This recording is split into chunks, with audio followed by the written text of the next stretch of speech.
The Lion, the Witch, and the Wardrobe by C.S. Lewis.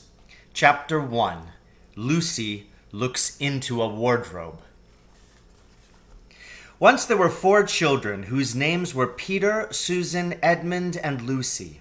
This story is about something that happened to them when they were sent away from London during the war because of the air raids. They were sent to the house of an old professor who lived in the heart of the country, 10 miles from the nearest railway station and 2 miles from the nearest post office. He had no wife, and he lived in a very large house with a housekeeper called Mrs. Macready and 3 servants. Their names were Ivy, Margaret, and Betty, but they do not come into the story much. He himself was a very old man with shaggy white hair, which grew over most of his face as well as on his head. And they liked him almost at once. But on the first evening when he came out to meet them at the front door, he was so odd-looking that Lucy, who was the youngest, was a little afraid of him, and Edmund, who was the next youngest, wanted to laugh and had to keep on pretending he was blowing his nose to hide it. As soon as they had said good night to the professor and gone upstairs on the first night, the boys came into the girls' room and they talked it over.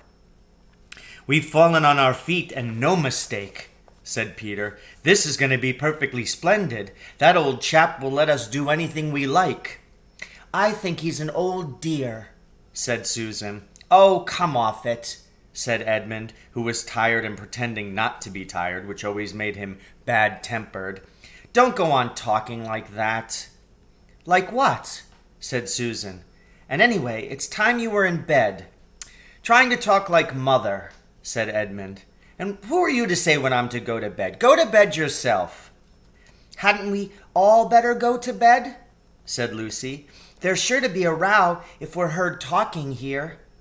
"No, there won't," said Peter. "I tell you, this is the sort of house where no one's going to mind what we do. Anyway, they won't hear us. It's about 10 minutes' walk from here down to that dining room, and any amount of stairs and passages in between."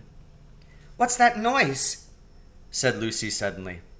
It was a far larger house than she had ever been in before, and the thought of all those long passages and rows of doors leading into empty rooms was beginning to make her feel a little creepy. "It's only a bird, silly," said Edmund.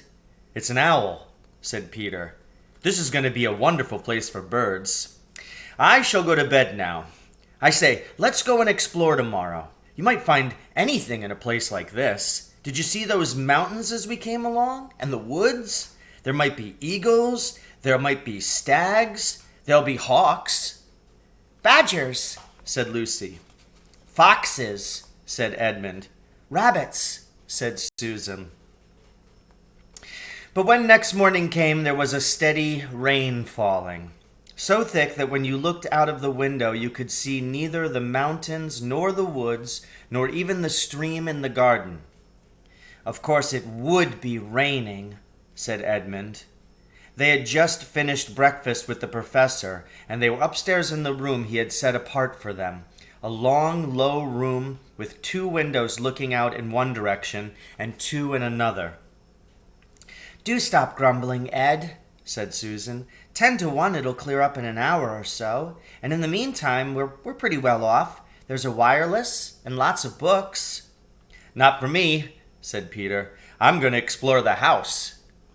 Everyone agreed to this, and that was how the adventures began. It was the sort of house that you never seemed to come to the end of, and it was full of unexpected places.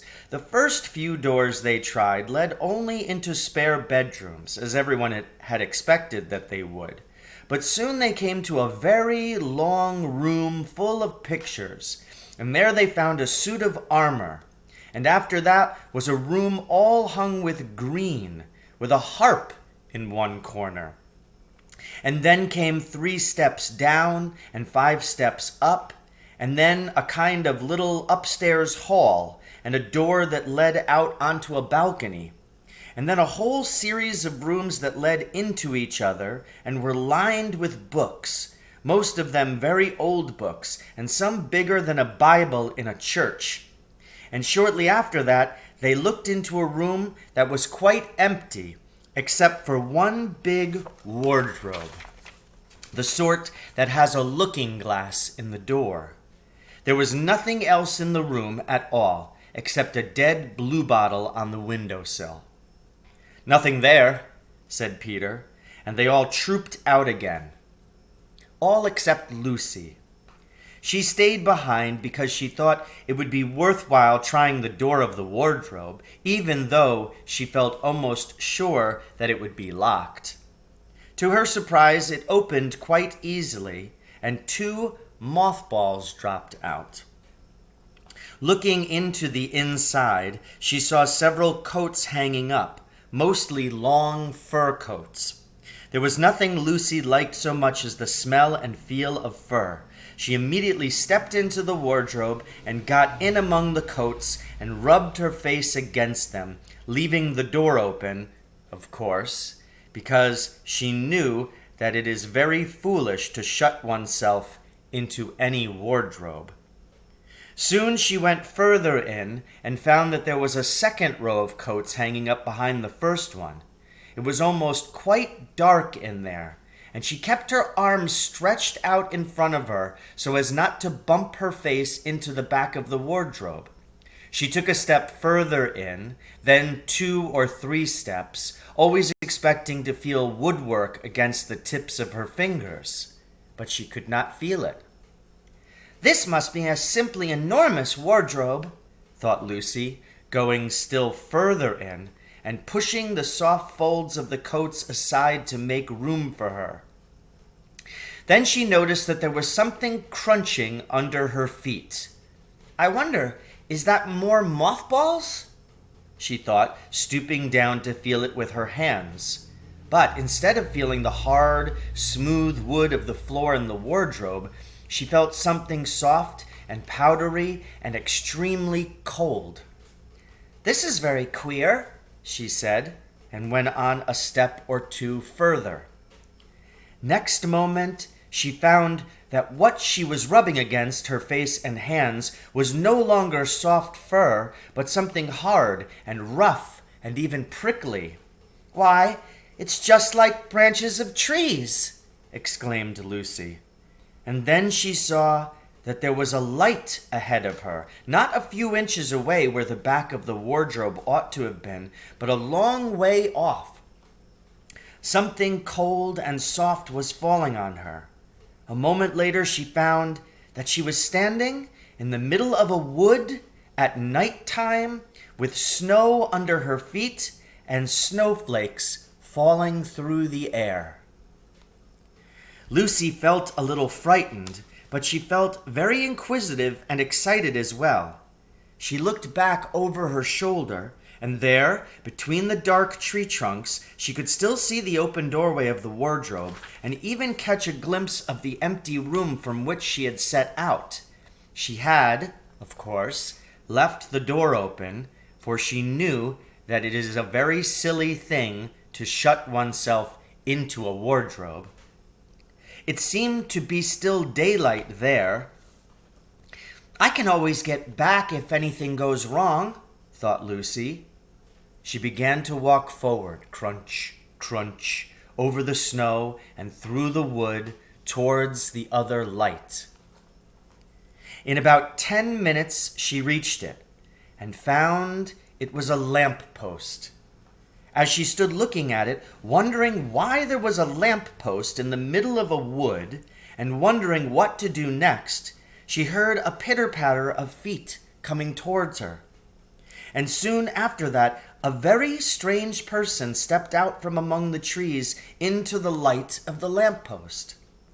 He was only a little taller than Lucy herself, and he carried over his head an umbrella, white with snow. From the waist upwards, he was like a man, but his legs were shaped like a goat's. The hair on them was glossy black, and instead of feet, he had goat's hoofs.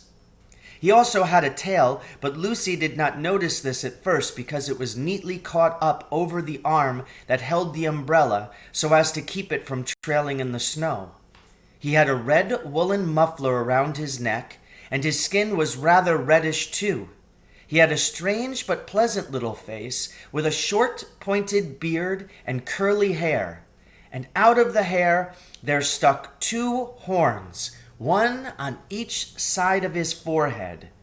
One of his hands, as I have said, held the umbrella. In the other arm he carried several brown paper parcels.